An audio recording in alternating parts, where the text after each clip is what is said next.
Alhamdulillah nahmaduhu wa nasta'inuhu wa nastaghfiruhu wa nastahdihi wa natubu ilayh wa na'udzu billah min shururi anfusina wa min sayyiati a'malina man yahdihillah fala mudilla lahu wa man yudlilhu fala hadiya lahu.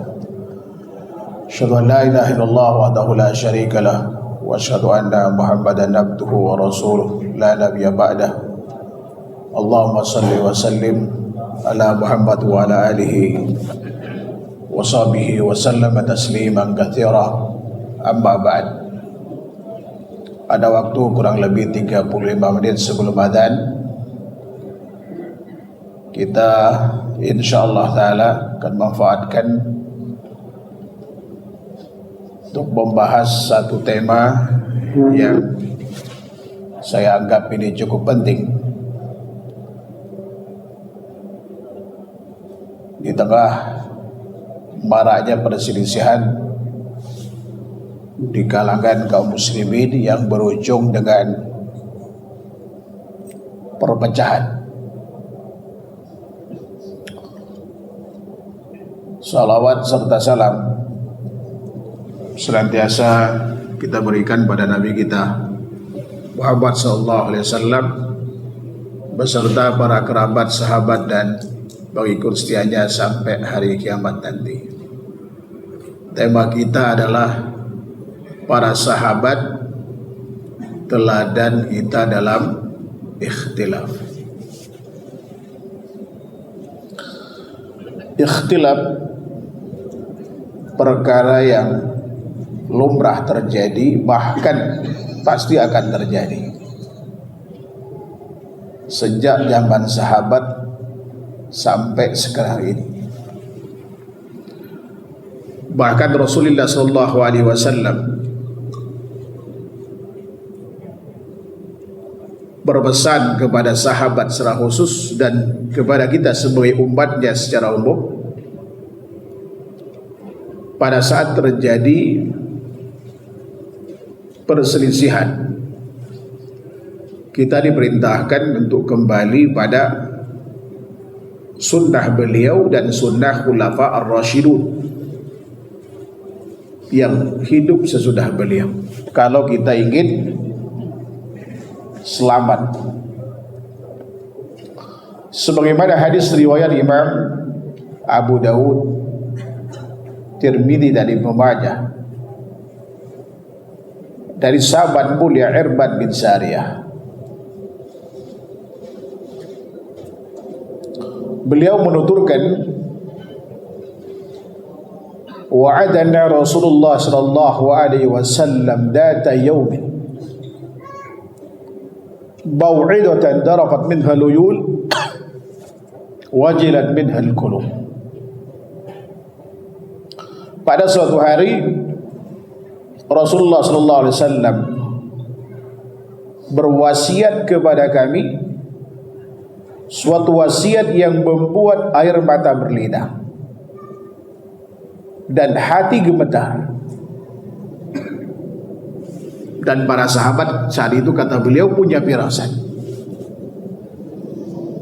Karenanya kemudian mereka berkata, "Qulna ya Rasulullah, ka'annaha mau'idatun muwadda'i." Sepertinya ini adalah nasihat perpisahan. Pausina biha, segera wasiatkan kepada kami, kata para sahabat pada saat itu.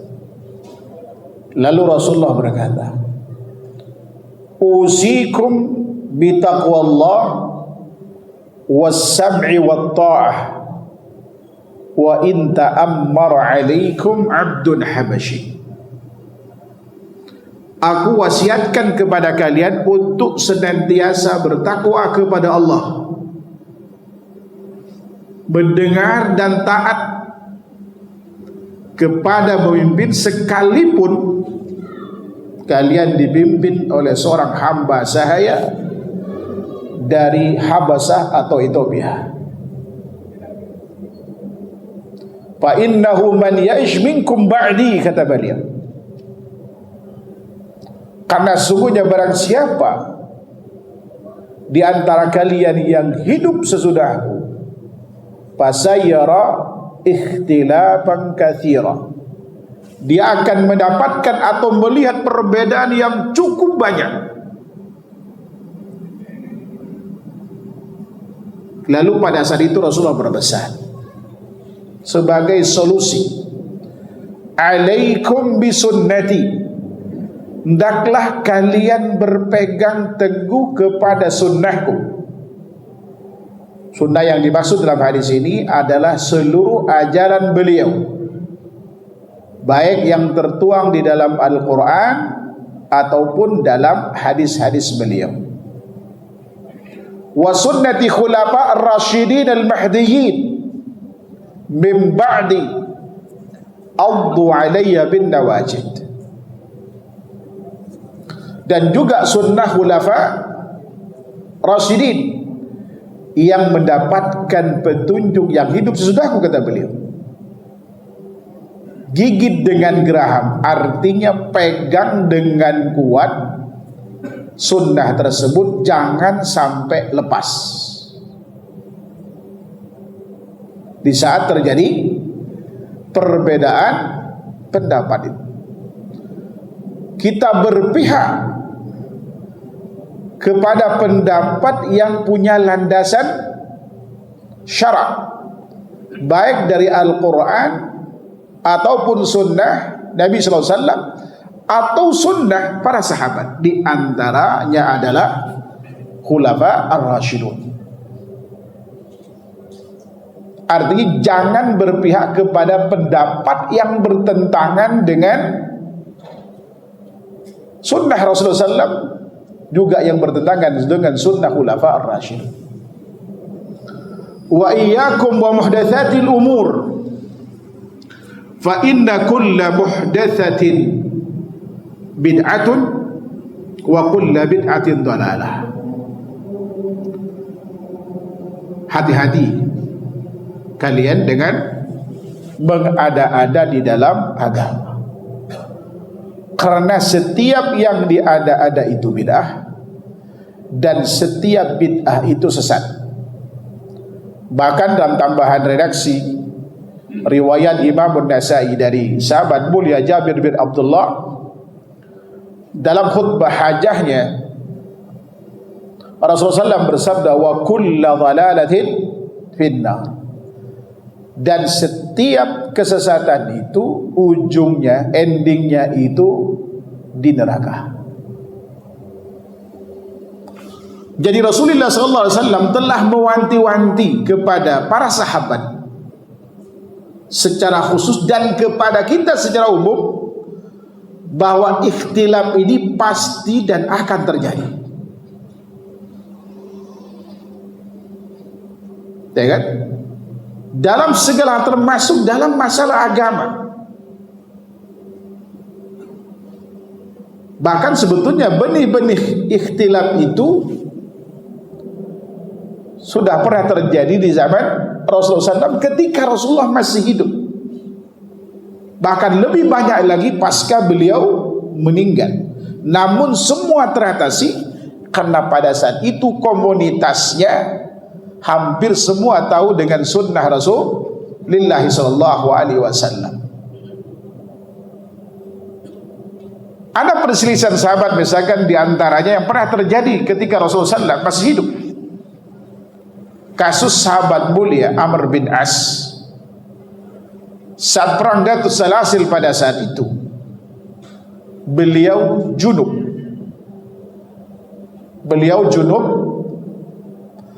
Ada air,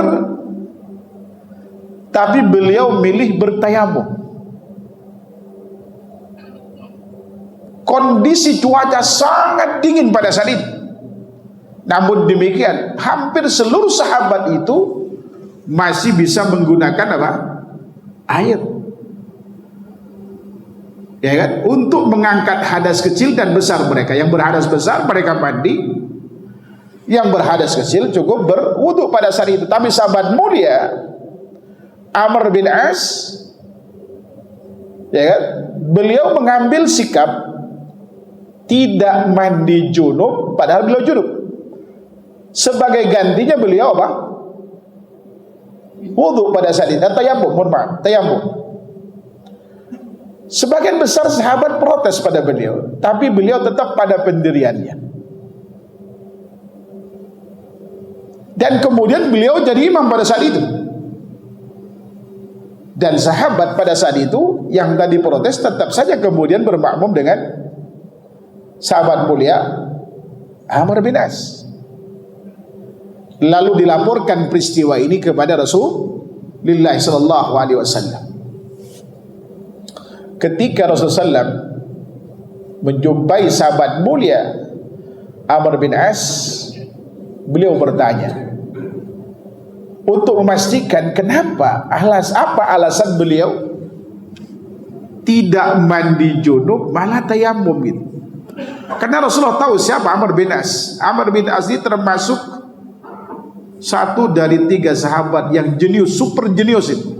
Kecerdasannya di atas rata-rata dan cukup menonjol, baik sebelum Islamnya atau pasca Islamnya. Saat itu Rasulullah beliau berkata kepada beliau, "Ya Amr, asallaita bi ashabika wa anta junub?" Kamu sholat dengan teman-temanmu sementara anda sendiri dalam keadaan junub. Rasulullah ingin tahu alasan sahabat mulia Amr bin As tadi, kenapa tidak mandi, ya kan, untuk mengangkat hadas besarnya, malah pilih tayamum. Dan beliau berkata, "Ya Rasulullah, fa inni sami'tullaha yaqul," aku pernah mendengar firman Allah Subhanahu wa taala berbunyi, "La taqtulu anfusakum innallaha kana bikum rahimah." Janganlah kalian membunuh diri kalian, sungguh Allah itu sangat sayang sama kalian. Rasulullah tertawa mendengar jawaban sahabat mulia Amr, tapi tidak berkata apa-apa, tidak menyalahkan, tidak pula membenarkan. Diamnya Rasulullah dalam hal ini menunjukkan bahwa beliau menyetujui apa yang dilakukan sahabat mulia Amr bin As. Ini yang disebut dengan ikrar sukuti. Ada ikrar bayani, ada ikrar sukuti. Rasulullah membenarkan perbuatan sahabat itu, ada yang dengan pernyataan secara tegas beliau menyetujui, atau kalau tolak menolak. Ada juga dengan sikap diam yang menunjukkan bahwa apa yang dilakukan sahabat mulia Amr ini ya benar, tidak mengapa. Ya, selesai masalah. Yang menarik di sini adalah sikap sahabat tadi, walau berselisih pendapat dengan saudaranya, mereka kemudian tetap patuh untuk jadi makmum di belakang.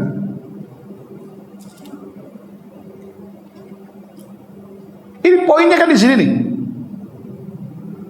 Walau pada akhirnya kemudian dibenarkan oleh sikap diamnya Rasulullah SAW. Sebelum mereka tahu kalau itu benar atau tidak, mereka tetap menjaga persatuannya itu. Ya kan? Karena satu sama lainnya saling apa? Saling percaya pada saat itu. Apalagi sama-sama berguru kepada guru yang sama, yaitu Rasulullah Shallallahu Alaihi Wasallam. Dan pada saat itu mereka tidak cekcok. Dalam hadis yang diriwayatkan oleh Imam Tirmidzi di antaranya, beliau tidak beliau mengambil sikap diam, tidak menyampaikan alasan itu. Karena bisa jadi ya, ada seorang yang menurut pandangan kita dia kuat dengan dingin, tapi dalam kebiasaan dia tidak kuat dengan dingin. Kita tidak boleh mengukur kuat tidaknya orang itu dengan kuatnya kita. Karena kondisi fisik kita antara satu dengan yang lainnya berbeda.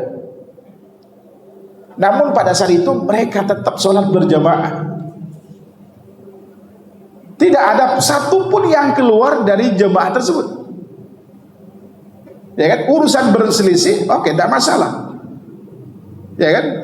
Tapi pada saat itu kemudian mereka tetap dipersatukan dalam imam yang sama. apalagi kemudian dibenarkan pada akhirnya oleh Rasulullah sallallahu alaihi wasallam.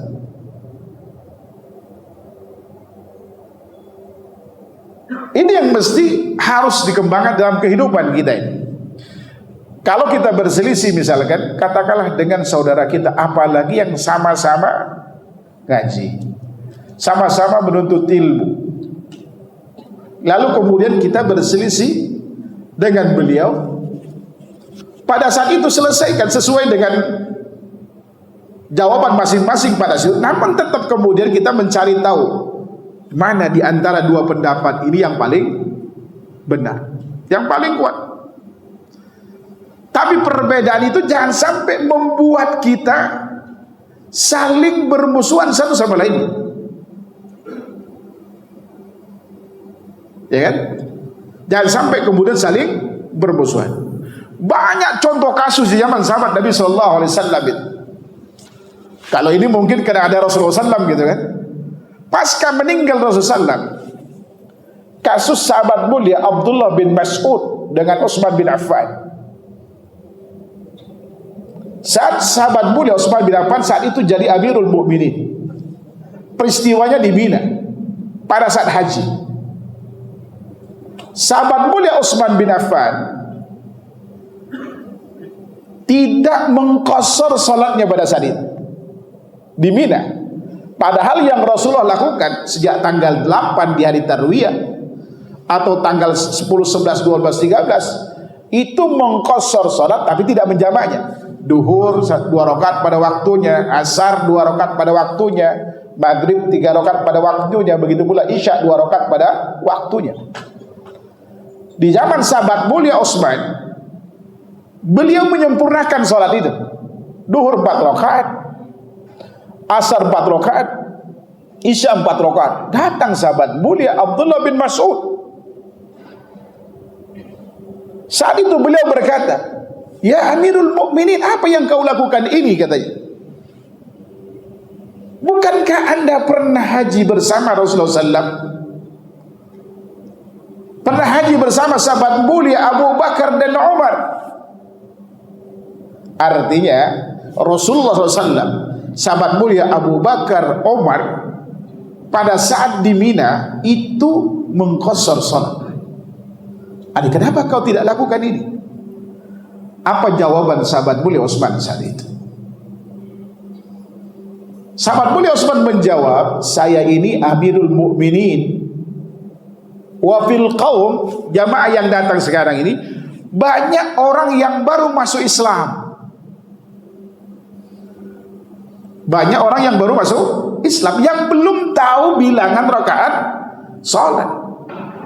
Dan di saat yang sama pada saat itu umat Islam sedang digarap, digerogoti dari larang oleh kaum munafikun, baik dari ahlul kitab yang pura-pura masuk Islam atau dari orang-orang musyrik yang pura-pura Islam yang sejatinya mereka menyimpan kebencian terhadap Islam pada saat itu dan kaum muslimin.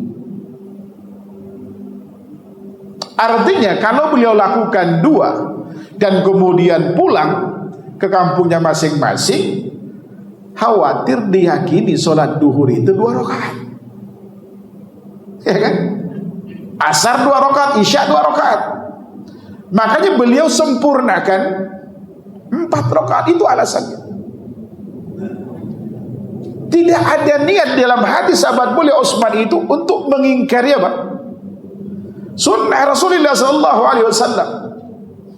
Kita tahu beliau bukan hanya seorang sahabat, beliau mantu Rasulullah SAW, bahkan 2 kali mendapatkan putrinya kan? Setelah meninggal yang pertama, dinikah yang kedua, maka disebut dengan Dzun Nurain, ya kan? Seorang suami yang mendapatkan 2 cahaya itu, karena dapat 2 putri Rasulullah SAW. Dan saat itu seorang khalifah. Apakah sahabat mulia Abdullah bin Mas'ud setelah mendengar jawaban sahabat mulia Amirul Mukminin Utsman, lalu kemudian dia protes? Tidak. Apakah kemudian ngajak sahabat yang lain keluar dari Sholatnya buat sholat jamaah baru? Tidak, tetap berjamaah di belakangnya. Lihat sahabat Nabi Sallallahu Alaihi Wasallam, rasa-rasanya susah diterapkan sekarang ini. Jangankan beda pendapat, beda guru saja udah nggak tegur siapa ini. Udah merasa kita paling nyunda, ini repot. Iya kan? Baik sesama orang yang sudah ngaji atau dengan orang awam. Padahal bisa jadi orang itu berbeda dengan kita karena ketidaktahuan terhadap agama ini. Orang bodoh, katakanlah demikian, orang awam. Walau mungkin punya gelar pendidikan, mungkin dia profesor, doktor, tapi awam agama ada. Apalagi yang tidak punya bekal pendidikan sama sekali. Antum perlakukan dengan cara itu, padahal antum kenal sunnah, dengan alasan jaga agama, ini keliru saya kira. Saya punya pengalaman ketika tinggal di tempat baru. Saya tidak tahu ternyata di situ mayoritas orang yang tidak kenal 100%, bahkan tokoh-tokoh agama di situ. Apa yang terjadi? 3 tahun kita salam tuh gak ada yang jawab. Apakah kemudian saya menjauh dari mereka? Sama istri saya, Bang, ini gak enak tinggal di sini. Ya kan? Begitu assalamualaikum aja, ya bukan jawab salam. Ya kan? Saya cuma punya prinsip selama dia muslim, ya kan? Selama dia muslim tidak tercabut keiman dari akarnya, dia masih saudara saya yang punya hak yang merupakan kewajiban saya. Apalagi belum tersampaikannya dakwah padanya. Saya tetap salam. Kalau ada oleh-oleh pulang haji umroh, saya kasih, ya kan? Kalau bantuan kita bagi ke mereka. Sampai suatu hari tokohnya itu sakit, tidak punya duit berobat. Saya nggak pikir panjang, saya masukin ke mobil, lalu kemudian saya ajak untuk berobat. Hanya perbuatan kecil itu, alhamdulillah, sampai sekarang hubungan kita itu baik. Walaupun kita tetap berbeda dengan mereka, saya tetap sampaikan. Mereka tahlilan sampai meluber sampai depan rumahnya itu, walaupun saya lewat, paling nanya, Pak Haji dari mana? Mereka jarang panggil Pak Ustaz, panggil Pak Haji. Pak Haji dari mana? Pulang pengajian Pak. Oh iya. Gak merintahkan juga untuk mampir. Ya kan? Karena sudah saya bilang sebelum meninggal, saya lakukan apa? Begitu meninggal, mulai dari sakit kita datang, kadang kita ngasih hadiah atau bantu semampu kita. Pada saat meninggal, ya kan? Saya tanya, berapa belum butuh bulan enggak? Oh ada, bulan ada. Kemudian yang gali kuburan, saya tanya berapa orang? Ada 13 orang. Berapa bayarannya satu orang? 30.000 kita bayari. Kalau memang kita mampu, tidak masalah. Kemudian saya minta ke orang toko kelontongan itu buatin kopi, kasih snack segala macam, orang yang hadir sampai selesai dikuburkan. Saya bilang hitung-hitungan nanti sama saya. Setelah selesai itu, saya bilang ke tuan rumahnya, mohon maaf, saya nggak perlu diundang untuk acara berikutnya. Ya, kewajiban saya sampai di sini. Mohon maaf, saya bilang, dan tidak perlu ngantar makanan ke rumah saya. Ya kan? Setelah hak mereka terpenuhi, yang merupakan kewajiban kita, ya kan? Begitu kemudian mereka melakukan apa yang tidak disyariatkan, mereka tidak jadi masalah, tidak mempersoalkan kita. Alhamdulillah, kata bisa hidup berdampingan. Bayangkan kalau hak mereka yang merupakan kewajiban kita tidak kita penuhi, begitu diundang antum bilang, oh ini bid'atul, antum nggak tahu ini bid'atul gitu kan? Nggak akan nyampe, babak belur tuh, bisa jadi rumah dibakar orang. Ini masalah etika, masalah akhlak itu.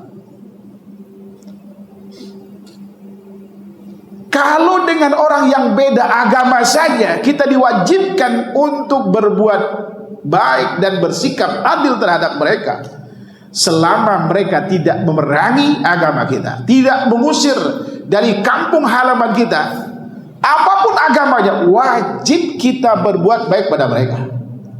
Allah katakan dalam surah Al-Mumtahanah ayat 8, la yanhakumullahu 'anil ladzina lam yuqatilukum fid-din wa lam yukhrijukum min diyarikum an tabarruhum wa tuqsitu ilaihim innallaha yuhibbul muqsitin.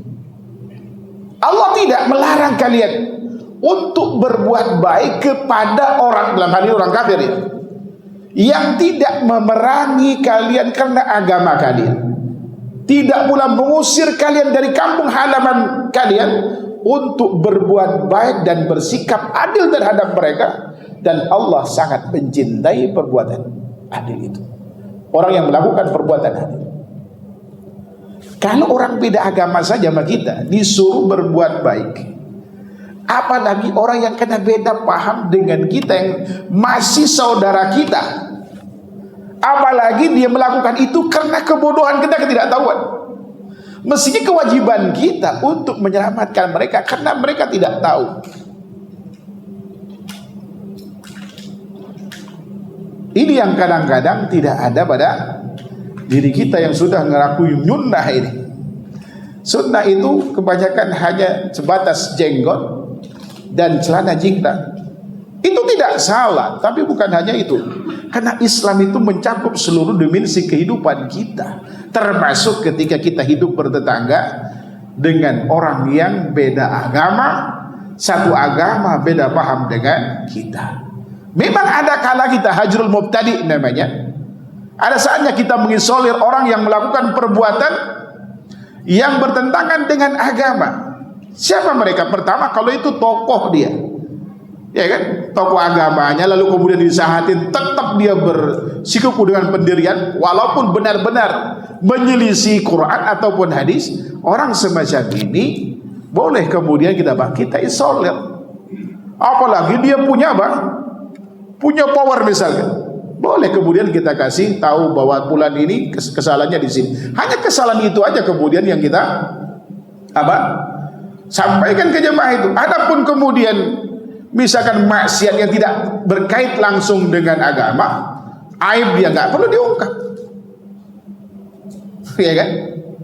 Cukup kesalahan itu aja yang perlu diluruskan dan dikasih peringatan kepada orang lain agar kemudian tidak, ya kan, mengikuti atau melakukan apa yang diajukan terkait dengan perkara yang menyelisih agama itu. Itu pun kalau kemudian kita di situ mayoritas. Lah kalau kita cuma 2-3 orang mengisolir orang lain, ya kan? Ada yang tindakan ini 2-3 orang yang nyunda, sementara mayoritas tidak nyunda. Antum mengisolir orang, tidak mengisolir, antum terisolir.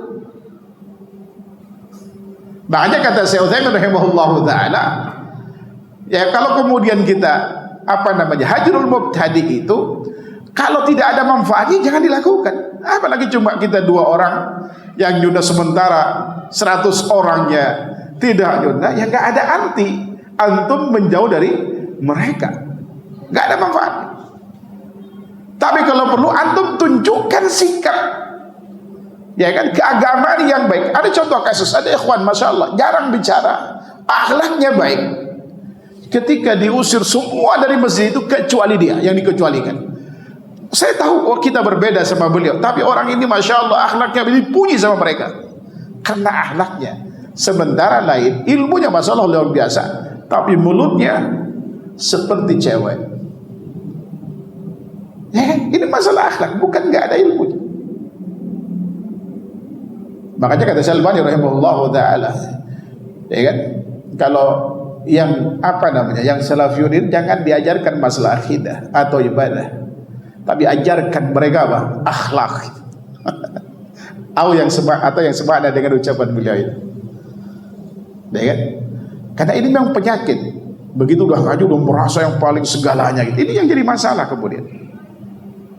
Mestinya semakin berilmu itu semakin tawadhu, tunjukkan, ya kan, bahwa ada pengaruh dari apa yang kita kaji itu dalam kehidupan kita. Tidak ada satupun tawanan perang dalam Islam di zaman Rasulullah, di zaman sahabat, yang masuk Islam itu karena dipaksa. Ini menurut penelitian Syekhul Islam Ibnu Taimiyah rahimahullah taala.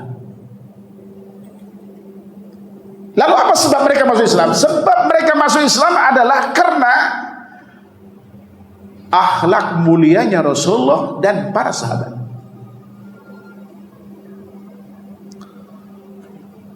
Jangan kena perbedaan, ya kan? Yang masih debatable tuh. Ya kan? Yang debatable artinya ikhtilaf mu'tabar.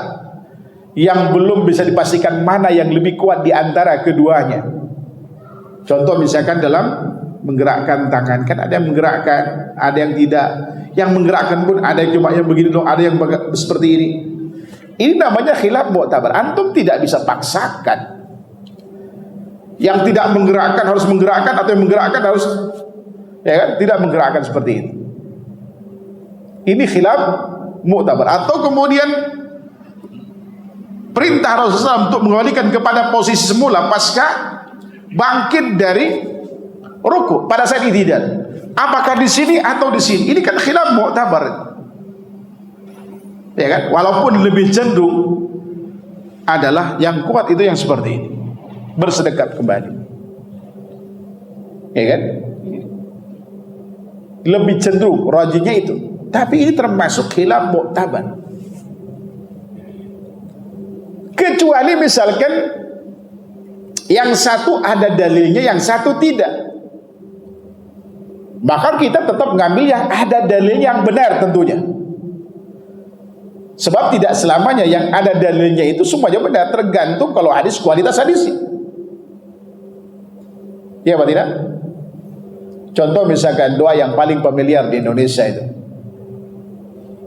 Doa Allahumma barik lana fi Rajab wa Sya'ban wa balighna Ramadan. Ya kan? Hadis dari Tabrani, ada Baihaqi, ada Bazzar dan lain-lain. Dari sahabat mulia Anas. Hadis ini sejatinya sangat lemah. Karena Zaidah bin Abi Raqat, kata Imam Bukhari, Nasai, itu mungkarul hadis. Definisi mungkar ini tersirat dalam pernyataan baik Abu Hatim Ar-Razi atau Ibnu Hibban Al-Busti terkait dengan masalah hafalan yang sangat buruk. Maka kata Imam Ibnu Hibban Al-Busti tidak boleh dijadikan hujjah, begitu pula Imam Abu Hatim Ar-Razi. Artinya hadis semacam ini sejatinya tidak boleh dijadikan hujjah. Tidak boleh kemudian kita berdoa setiap kali masuk bulan Rajab, Sya'ban, Ramadan dengan doa tersebut. Allahumma barik lana fi Rajab wa Sya'ban wa balighna Ramadan. Karena secara kualitas itu tidak dimungkinkan untuk dijadikan landasan amal kita. Apapun kemudian kata orang, andai kata ada yang melakukan, cukup bagi kita itu sampaikan kalau hadis itu sangat lemah. Cukup itu kewajiban kita. Adapun mereka nerima atau tidak, itu hak prerogatif Allah Subhanahu wa taala. Sebab tugas kita hanya hidayatul bayan. Hanya menyampaikan pesan, bukan memaksa orang untuk mengikuti apa yang kita katakan. Tapi kewajiban kita menyampaikan, ini loh yang hak. Soal diterima atau tidak urusan lain. Andai kata kemudian dia tidak mengikuti apa yang kita sarankan, jangan kemudian kita juga memusuhinya. Tidak tegur sapa, salam kemudian misalkan tidak diucapkan atau tidak menjawab salamnya, atau tidak mulai salam misalkan. Tidak begitu cara para sahabat dulu berikhtilaf itu. Bisa jadi kemudian dia belum yakin dengan apa yang kita katakan kan. Berapa banyak kemudian orang yang ketika diskusi mereka tidak menerima, tapi begitu pulang mereka renungkan, baru kemudian mendapatkan taufik dari Allah Subhanahu wa taala. Sehingga kemudian baru mungkin 2-3 tahun kemudian diamalkan apa kemudian yang selama ini kita harapkan untuk diamalkan. Saya yakin kita punya pengalaman berbeda satu sama lain. Saya misalkan dulu saya dibesarkan di lingkungan NU, bahkan keluarga 99% NU. Saya tahu tradisi itu apa yang kita lakukan, di antaranya kunut. Pesan orang tua, guru, kakak-kakak yang ngajarin kita dulu, pokoknya kalau ada orang, kamu bermakmum dengan orang yang tidak kunut, kamu harus sujud sahwi. Itu kaum muda, itu Muhammadiyah, sesat itu. Zaman dulu, di tahun 80-an ketika kita ngaji. Ya kan? Lalu kemudian saya dapatkan om saya Ada satu om punya paham seperti itu. Dalam pandangan kita, oh, berarti om ini sesat. Begitu abang saya nikah sama orang Persis, tambah keras lagi. Saya bilang, ini Islam mana yang benar ini? Begitu kita telusuri terkait dengan kunut, saya pernah mengkaji kualitas hadis kunut itu. Saya kumpulkan datanya, saya dapatkan 9 hadis dari Rasulullah yang dinisbahkan kepada Rasulullah. Kesimpulannya, 7 hadis tidak tegak sebagai hujjah dari awal. Tidak pula kemudian bisa menjadi penguat hadis yang lain. Tinggal 2 yang diperselisihkan, yaitu hadis yang bermuara dari Abu Ja'far Ar-Razi, dari Rabi bin Anas, dari Anas bin Malik, yang diwakilkan ada Imam Abdul Razak Sana'ani, Darqutni, Al-Hazimi, ya kan? Kemudian Ibnul Jauzi dalam tahqiqnya. Anas bin Malik berkata, karena Nabi SAW yaqnut fi subh hatta faraqat dunya. Rasulullah qunut pada waktu subuh sampai meninggal dunia. Tapi ketika dia menyampaikan ke salah satu orang muridnya yang lain, dia punya murid 9. Ke-8 muridnya Abu Ja'far Ar-Razi mengatakan Rasulullah qunut pada waktu subuh sampai meninggal dunia. Tapi ketika dia menyampaikan kepada Waqi' dalam riwayat Ibnul Jauzi atau Ibnu Abi Syaibah dalam musannafnya, ya kan? Dia mengatakan karena Nabi SAW yaqnut bis subuh. Rasulullah qunut pada waktu subuh. Tidak konsisten. Pertama mengatakan qunut pada waktu subuh sampai meninggal dunia. Yang kedua mengatakan qunut pada waktu subuh, tidak menyebutkan berapa lamanya. Ketidakkonsistenan ini menunjukkan bahwa ada masalah dengan hafalan seorang Abu Ja'far Ar-Razi. Karenanya Yahya bin Ma'in itu mengatakan dia thiqatun yukhti, dia thiqah secara pribadi orangnya baik, tetapi terkait dengan hafalannya dia bersalah. Makanya Imam termasuk Ibnu Taimiyah mensahihkan hadis ini, termasuk Imam Nawawi mensahihkan hadis ini, ya kan? Karena itulah kemudian para ulama itu membolehkan kunut pada waktu subuh. Padahal kesalahan ini sebetulnya bukan hanya pada Abu Ja'far Ar-Razi. Abu Ja'far Ar-Razi hafalan bermasalah, dan gurunya Rabi bin Anas lebih parah lagi hafalannya, kata Imam Ibnu Hibban Al-Busti. Sehingga hadis ini dhaif, namun tidak terlalu lemah, ya kan? Dhaif ghairu syadid. Namun kemudian menjadi masalah kemudian ketika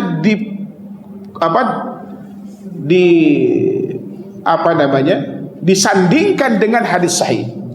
Hadis sahih riwayat Bukhari dari Muslim, dari Syam, dari Qatadah, dari Anas bin Malik, beliau mengatakan kana Nabi SAW yaqnut bis-sahran yad'u ala ridin wa taqwan. Rasulullah qunut sebulan penuh di waktu subuh mendoakan keburukan pada ridin dan taqwan. Persisnya dalam riwayat lain ada Bani Lihyan dan Bani Usayyah. 1 bulan, bukan seumur hidup. Dan hadis Bukhari ini sahih.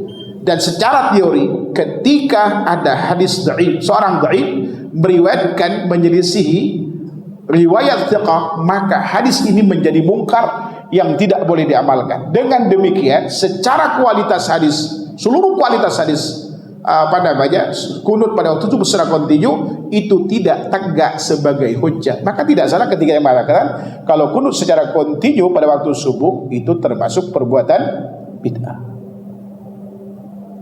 Adapun dalil yang digunakan oleh Imam Syafi'i rahimahullah, 1 di antara 2 masuk dalam deretan hadis 7 yang tadi. Tidak tegas dari awal sebagai hujjah, dan itu hasil ijtihad beliau. Kalau kita dulu berkunut karena ngikutin ijtihad Imam Syafi'i sebelum kita tahu pembandingnya, maka kunut kita tidak termasuk perbuatan bid'ah karena kita mengikuti seorang imam.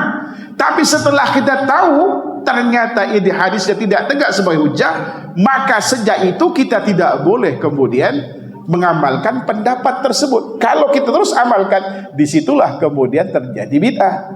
Dan yang diinginkan oleh Imam Syafi'i berdasarkan pernyataannya, famahma asaltu min aslin fa bi khilaf qauli Rasulillah fal qaul qaul Rasulillah fala taltabitu ila qauli.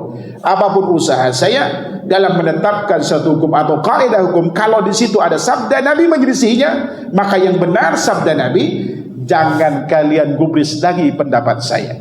Nah sekarang yang betul, Rasulullah tidak kunut secara kontinu pada waktu subuh. Berarti pendapat Imam Syafi'i secara tidak langsung berdasarkan pernyataannya adalah tidak kunut sejatinya. Bahkan dalam riwayat lain beliau mengatakan idza shahhal hadis fahuwa madhhabi. Bila hadis itu benar penisbatannya kepada Rasulullah, maka itulah madhabku. Wallahu ta'ala a'lam. Dari uraian sebelumnya tadi dapat disimpulkan bahwa para sahabat Nabi sallallahu alaihi wasallam ketika berselisih dalam masalah agama, selalu kemudian mereka kembalikan pada selisihan itu kepada sunnah Rasulullah sallallahu alaihi wasallam. Baik di saat Rasulullah masih hidup, perkara itu diselesaikan oleh Rasulullah sallallahu, atau pasca meninggalnya tetap mengembalikan perselisihan itu kepada Al-Quran dan sunnah Rasulullah sallallahu alaihi wasallam. Walaupun mereka tidak saling berbeda pendapat dalam masalah, tetapi tidak menghalangi mereka untuk tetap saling menghormati satu sama lainnya, dan kemudian tetap tidak menghilangkan haknya sebagai saudara muslim. Ini yang harus kita teladani dari para sahabat. Banyak contoh, atau ada contoh lain, kasus sahabat mulia Ali bin Abi Thalib dan Utsman bin Affan. Ini menarik untuk kita angkat, karena saat itu sahabat mulia Utsman bin Affan telah memutuskan, yaitu dera bagi pasangan yang melahirkan anak pertamanya di usia kandungan 6 bulan. Dan ini tidak lumrah, di mana biasanya melahirkan kalau enggak usia 9 atau 10 bulan. Ketika sudah diketok palu istilah kita, sudah diponis untuk didera suami dan istri ini, berita ini sampai kepada sahabat mulia Ali bin Abi Thalib. Lalu sahabat mulia Ali bin Abi Thalib mendatangi sahabat mulia Utsman, ngasih penjelasan bahwa dimungkinkan seorang anak itu dilahirkan di usia kandungan 6 bulan. Apa alasan sahabat mulia Ali bin Abi Thalib pada saat itu? Beliau membawakan 2 ayat dari Al-Quran. Satu dalam surah Al-Ahqaf ayat 15 itu. Allah Subhanahu wa taala berfirman, "Wa wassaynal insana biwalidayni ihsana, hamalathu ummuhu kurha wa wada'athu kurha wa hamluhu wa fisaluhu 30 syahra." Sampai ayat ini. Dan kami telah perintahkan kepada manusia untuk berbakti kepada ibu dan ayahnya. Ibunya telah mengandungnya dengan susah payah, dan melahirkan pun dengan susah payah. Usia kandungan sampai disapih itu kurang lebih 30 bulan. 30 bulan itu berapa tahun? 30 bulan, 2 tahun setengah. Dan kemudian beliau membawa firman Allah Subhanahu wa taala dalam surah Al-Baqarah, "Wal walidatu yurdi'na auladahunna haulaini kamilain liman arada an yutimma radha'ah." Dan para ibu menyusui anak-anaknya itu selama berapa? 2 tahun. Bagi yang mau menyempurnakan susuannya. Kata sahabat mulia Ali bin Abi Thalib, tadi di ayat tadi di surah Al-Ahqaf dikatakan bahwa usia hamil kemudian menyusui sampai disapi, totalnya kalau digabung kurang lebih berapa? 30 bulan. Itu firman Allah Subhanahu wa taala. Sementara di ayat ini masa menyusui maksimal 2 tahun. 30 bulan dikurang 24 bulan Berapa bulan kira-kira? 6 bulan. Bisa jadi anak itu dilahirkan di usia kandungan 6 bulan dan masa menyusuinya 2 tahun. Perhatikan sikap sahabat mulia Utsman bin Affan saat itu sebagai khalifah. Udah diumumkan, semua tahu. Tapi begitu mendapatkan penjelasan dari sahabat mulia Ali bin Abi Thalib berdasarkan istinbat beliau dari Al-Quran dan 2 ayat tadi, lalu dianulir dan tidak jadi diderawa. Coba kalau sekarang sudah diumumkan di TV, tinggal nunggu waktu eksekusi. Lalu ada data, ada bukti lain, kira-kira terima atau tidak? Ini yang terjadi di zaman sahabat Nabi SAW. Selama ada dalil, siapapun yang telah memutuskan, ya kan, mereka tidak berani menyelisih dalil, sekalipun yang menyampaikan itu orang biasa.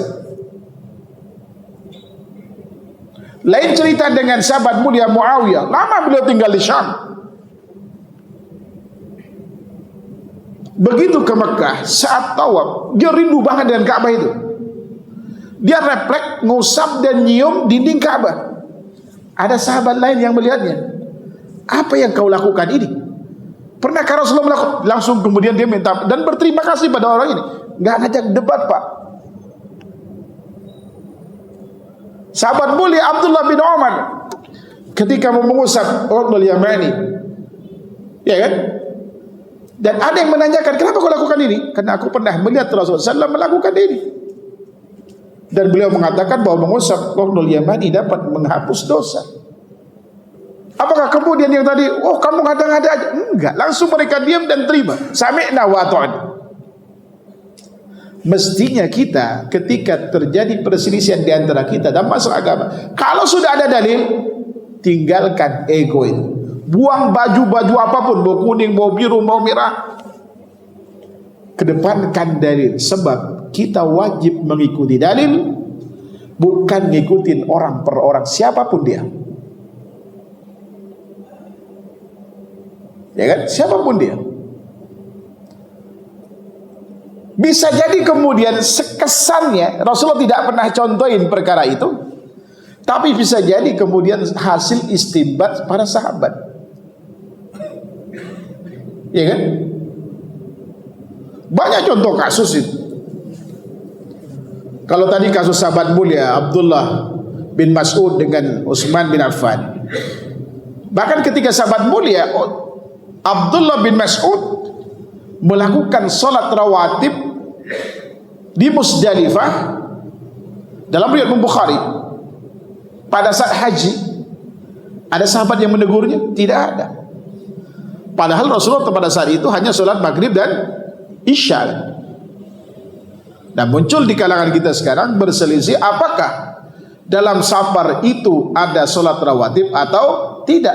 Kalau kita baca hanya sepotong mengatakan tidak, tapi ada 8 sahabat yang melakukan dalam safarnya.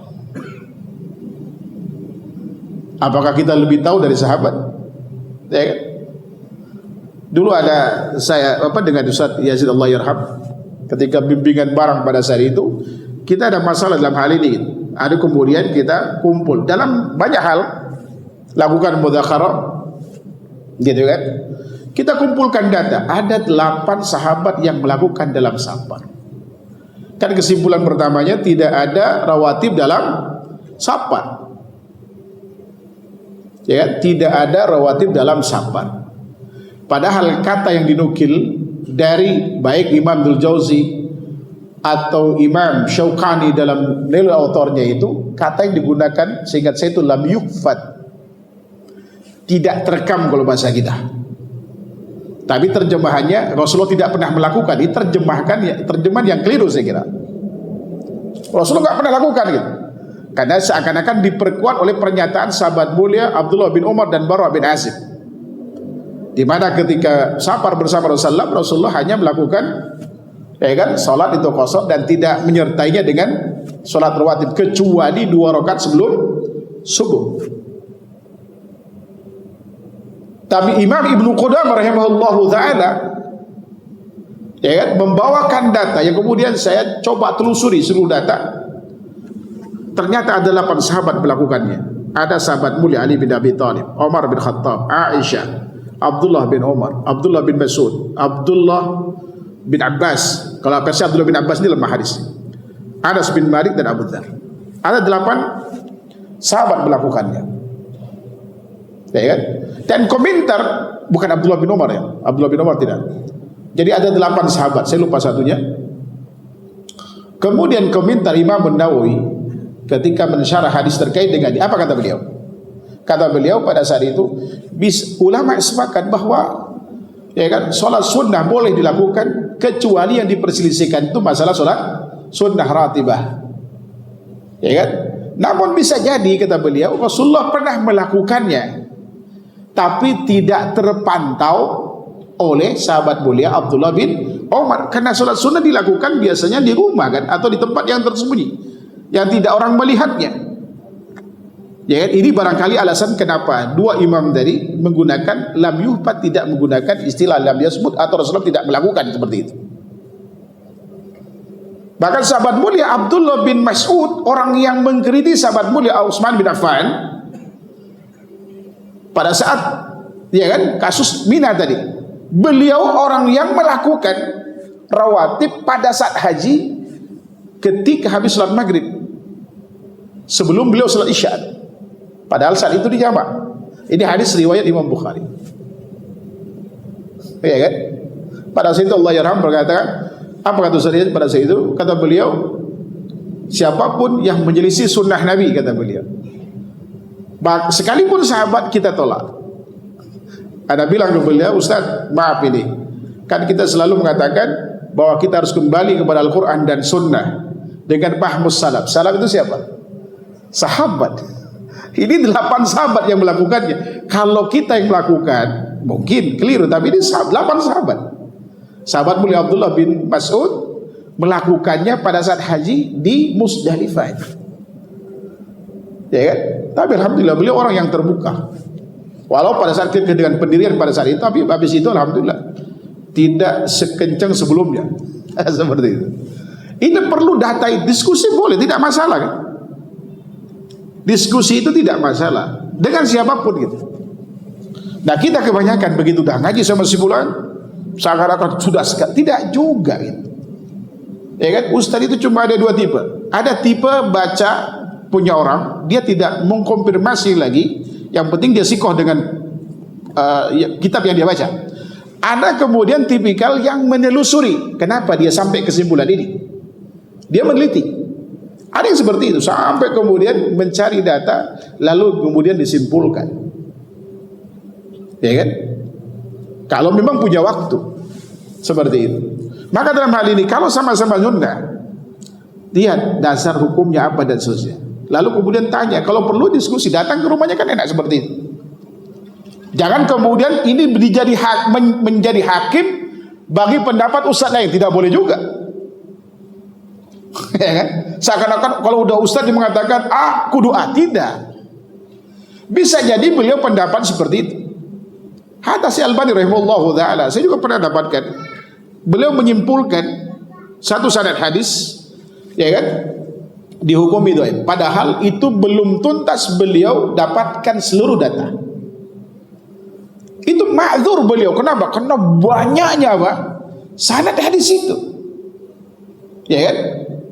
Terkadang beliau mengatakan, menurut kesimpulan saya berdasarkan penelitian hadisnya begini. Beliau tidak salah. Kalau andai kata kemudian ada data baru yang tidak sampai ke beliau, dan beliau sangat fair. Ada contoh hadis misalkan seperti hadis ada riwayat Imam Abdul Qasim Al-Subhani dari sahabat mulia Abu Hurairah radhiyallahu anhu pernah bersabda. Apa kata beliau?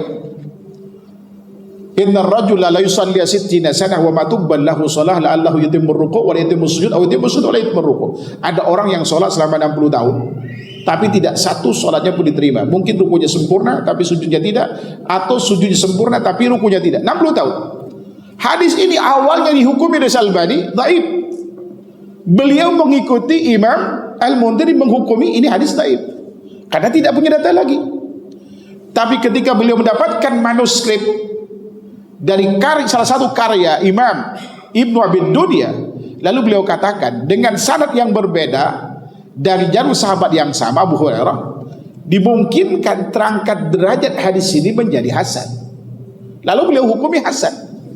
Ada yang mengatakan, oh Syalbani tidak konsisten, Syalbani tenakut. Tidak tenakut, karena pada saat itu penelitiannya, kesimpulannya memang dhaif. Lalu belakangan dapat data baru, kemudian beliau hukumi dengan hukuman yang berbeda dengan pertama. Yang pertama dhaif, kemudian hasan. Apakah Syalbani salah? Tidak. Dia sesuai dengan kaidah yang ada.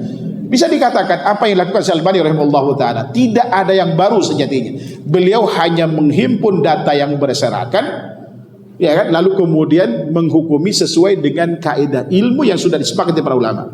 Tidak ada yang baru yang dilakukan Syalbani rahimahullahu taala kecuali hanya menghimpun data itu. Ya kan? Namun beliau banyak kemudian dibuli dan diserang itu karena seakan-akan menyelisih ulama dahulu. Sejatinya tidak menyelisih, misalkan dihukumi dhaif nih, ya kan, oleh ulama dahulu. Tapi beliau mendapatkan data lain, yang seperti kasus ini. Lalu kemudian dimungkinkan secara teori hadis hasan itu kan, hadis hasan li ghairihi, hadis dhaif yang tidak terlalu lemah, diriwayatkan dari jalur lain sederajat atau lebih tinggi derajatnya, maka terangkat menjadi hasan. Beliau hanya menerapkan kaidah ini. Apakah Syalbani salah dalam hal ini? Tentu tidak. Mestinya kita berterima kasih. Masalahnya komentatornya itu memang sedari awal benci. Apapun yang dari Syalbani selalu salah. Bukan berarti Syalbani semuanya benar, tidak ada kesalahannya. Tapi dibanding kebenaran yang beliau, ya kebaikan yang beliau suguhkan kepada kita, jauh lebih banyak. Ya kita sebagai manusia nyadarin bahwa jangankan kelas Syalbani, Imam Syafi'i saja ada salahnya. Apakah kemudian kemuliaan Imam Syafi'i dan keagungannya kemudian akan hilang karena satu kesalahan? Tidak, beliau mujtahid. Mujtahid itu yukhti wa yusib, bisa benar bisa salah. Yang masalah itu kita udah tahu, tidak dikasih tahu itu salah, tetap kepada pendirian karena nama besar orang. Ini yang jadi masalah, ya kan? Pernah terjadi di zaman sahabat mulia Umar bin Khattab radhiyallahu anhu. Saat terjadi fitnah, para sahabat itu pada saya sudah hati-hati. Sebelumnya begitu sahabat menyampaikan dalil hadis dari Rasulullah SAW, kalau Al-Quran mereka pada hafal kan, begitu sampaikan Quran udah selesai masalah. Tapi ketika hadis, pasca banyaknya orang murtad zaman sahabat mulia Abu Bakar, bahkan diperangi di awal pemerintahan sahabat mulia Umar, ya kan? Ketika mendengar suatu hadis yang tidak familiar, Umar bin Khattab nggak langsung percaya. Bahkan walau bersumber dari orang sekelas Abu Musa al-Asy'ari. Suatu hari Abu Musa al-Asy'ari datang ke rumah sahabat mulia Umar bin Khattab. Ketok pintu, salam 3 kali, nggak ada jawaban. Karena sahabat mulia Umar sedang ada hajat di rumahnya bersama keluarga. Lalu kemudian beliau pergi. Setelah selesai dibuka pintu, ternyata udah nggak ada orang. Kelihatan dari jauh, ternyata orang tadi yang ketok pintu itu sahabat mulia Abu Musa al-Asy'ari. Dikejar sama sahabat mulia Umar. Kenapa kau pulang? Kenapa nggak kau tunggu, katanya. Lalu sahabat mulia Abu Musa al-Asy'ari berkata, fa inni sami'tu an-nabiy sallallahu alaihi wasallam yaqul, aku pernah mendengar Rasulullah bersabda, idza sta'dana ahadukum thalathan falam yu'dan falyarji. Apabila kalian izin, ya salah seorang di antara kalian izin 3 kali enggak ada jawaban, pulang. Sahabat mulia Umar kena, ini tidak familiar hadis ini gitu. Dibawa beliau, ditarik itu ke Masjid Nabawi. Siapa yang menyaksikan di saat Rasulullah SAW mengatakan ini pada kamu? Sampai diancam, dalam riwayatnya itu bahkan diancam mau dipukulin. Sahabat mulia Umar, Masya Allah. Kita tahu kasus Subaik ketika menafsirkan Al-Quran, seenak udeli, gitu kan? Beliau tunjuk sampai berdarah-darah, kemudian diusir ke Baghdad pada saat itu, ke Basra, oleh sahabat mulia Umar bin Khattab radhiyallahu anhu. Gak ada yang berani berbuat bid'ah saat itu atau menafsir Al-Quran semaunya.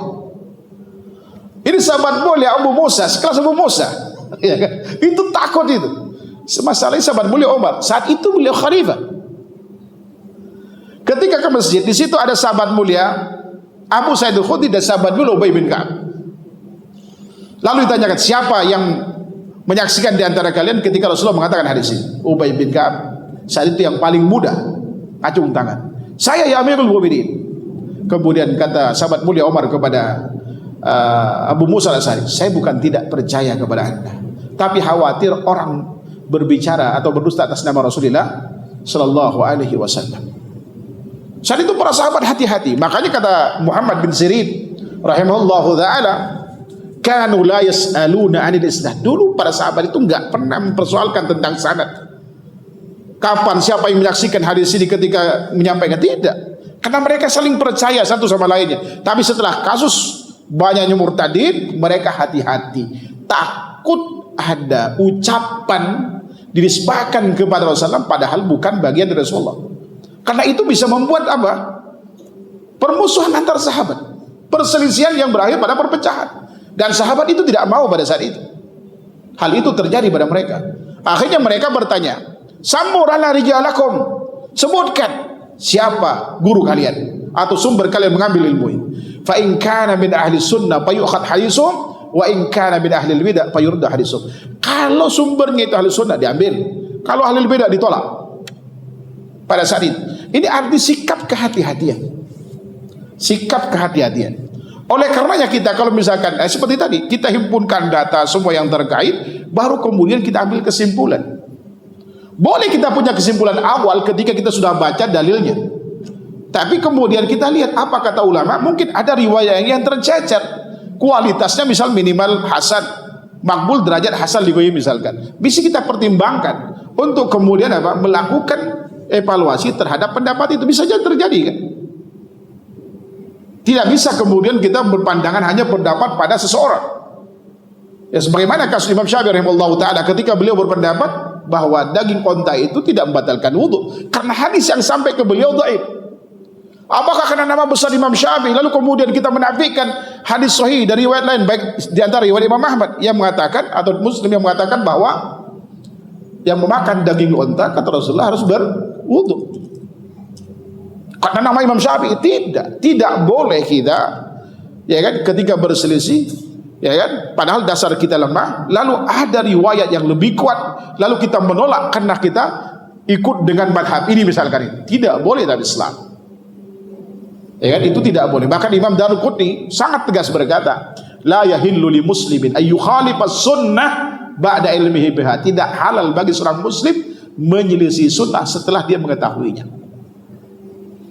Bahkan Imam Ahmad, ya kan, lebih tegas lagi mengatakan la tuqalliduni wala Syafi'i wala al-Auza'i wala Thawri walakin khudhu min haitsu akhadhu. Jangan kalian taklid pada saya. Siapa Imam Ahmad ini? Orang yang hafal hampir 1 juta hadis, tepatnya 750.000 hadis. Jangan pula taklid kepada Imam Syafi'i, tidak pula pada Imam Malik, tidak pula Auza'i, tidak pula Thawri, tapi ambillah ilmu dari mana kemudian mereka mengambilnya. Ketika misalkan Imam Syafi'i telah menetapkan satu hukum, tidak salah kemudian bagi kita untuk melakukan verifikasi, betul nggak hadis yang beliau sampaikan. Karena pada saat itu kaidah ilmu hadis itu belum sempurna, bahkan belum dibukukan. Kita tahu ilmu hadis pertama kali dibukukan oleh Imam Ar-Razi, dia meninggal tahun 360. Artinya di awal abad keempat.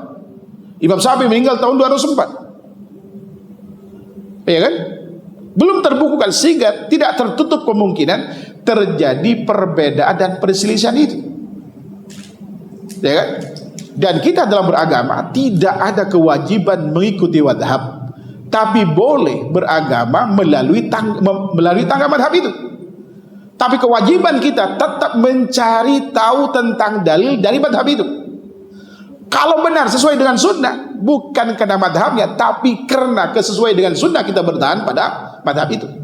Kalau menjadi sunnah, maka wajib kita tinggalkan siapapun kemudian pendiri madhabnya. Karena Imam Syafi'i, Imam Ahmad mengajarkan kepada kita tidak bermadhab. Kalau wajib bermadhab, maka madhabnya Imam Syafi'i itu adalah madhab Maliki, karena dia muridnya Imam Malik. Begitu pula Imam Ahmad, mestinya madhabnya Syafi'i karena muridnya Imam Syafi'i. Cuman kita sekarang itu memaksakan kudu harus, ya kan, ngikutin madhab kan seperti itu. Bahkan ketika talqin itu ada tambahan contekan, ada 6 yang pertanyaan aslinya cuma 3. Siapa Tuhanmu, apa agamamu, dan siapa nabimu. Tambah apa kiblatmu, kitabmu sama imammu siapa? Iya kan? Ada tambahan contekan. Kata malaikat ini contekan kelebihan jawaban. Wallahu ta'ala alam. Nah, dari uraian tadi bisa dapat kesimpulan bagaimana para sahabat itu berselisih dan bagaimana mereka bersikap sekalipun kemudian tetap silang pendapat. Mereka tetap saling tegur satu sama lainnya, tetap saling memenuhi kewajiban yang merupakan hak saudaranya. Ya kan? Karena pada saat itu memang mereka perselisihannya betul dalam masalah yang muktabar. Sementara di kita sekarang itu ada perkara yang sejatinya bukan ikhtilaf dianggap ikhtilaf, dipaksakan orang untuk mengikuti, bahkan dijadikan tolak ukur untuk misalkan orang lain. Ini jadi masalah di kita. Ya kan? Ikhtilaf itu baru kataan ikhtilaf kalau misalkan nih ada dalil yang multi tafsir, baru itu namanya ikhtilaf. Kalau ini dalilnya palsu, yang satunya sahih, itu bukan ikhtilaf namanya itu. Mungkin awalnya ikhtilaf karena kesannya sama-sama ada dalil, tapi begitu ditelusuri ternyata yang satu sahih, yang satu palsu. Buang yang palsu, ambil yang sahih. Kan begitu. Karena ikhtilaf itu tidak lepas dari tiga perkara. Imma ikhtilafut tadad, ikhtilaf kontradiktif. Yang kedua ikhtilafut tadad. Kalau kontradiktif ini kita ambil yang kalau ada dalil, yang ada dalil dengan tidak ada dalilnya. Yang ada dalilnya. Kan seperti itu. Atau yang nasih dengan mansuh, yang otomatis yang diamalkan yang nasih, yang mansuh dibuang. Begitu pula rajin dengan marjunya dibuang, rajinnya diambil. Begitu pula dari sisi pemahaman. Ya kan? Kalau ada pemahaman orang menyelisih pemahaman para sahabat dulu karena mereka ada yang paling paham, kita ambil pendapat para sahabat itu. Kan begitu. Atau ikhtilaf tanawwu, ikhtilaf variatif. Ya kan? Ikhtilaf variatif bisa karena Rasulullah memvariasikan seperti bacaan surah Iftitah ada 17 macam kan? Kita ambil salah satu di antara 17 itu, satu di antaranya. Ya kan, dua i'tidal ada 9, ruku ada 7, sujud ada 12, tahiyat ada 6, sholawatnya ada 7, sebelum salam ada 9, atau duduk di antara dua sujud ada 5 variasinya. Itu ikhtilaf tanawwu. Dalam hal ini kita nggak boleh mengklaim ini yang paling benar dari yang lain, karena semua hadisnya benar penisbatan kepada Rasulullah. Yang betul adalah kita memvariasikan di satu sholat dengan sholat yang lain. Ada ikhtilaful abhab, ini yang paling banyak berselisih dalam masalah memahami itu. Ya kan? Nah ini perlu didudukkan.